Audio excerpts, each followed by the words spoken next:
Hello, in this video I'm gonna show you how you can pair your Lenovo HT05 earbuds to any Android phone or tablet.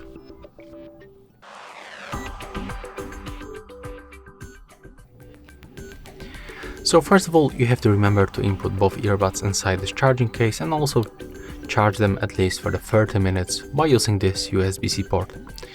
Next, when you charge them, you just have to remove left and also the right earbud from this charging case, and right now you have to wait until one of this earbud starts blinking blue and red.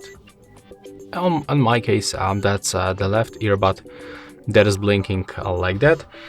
So it means that right now we are successfully in the pairing mode, and we just have to open the settings on our Android device, then go to the Bluetooth.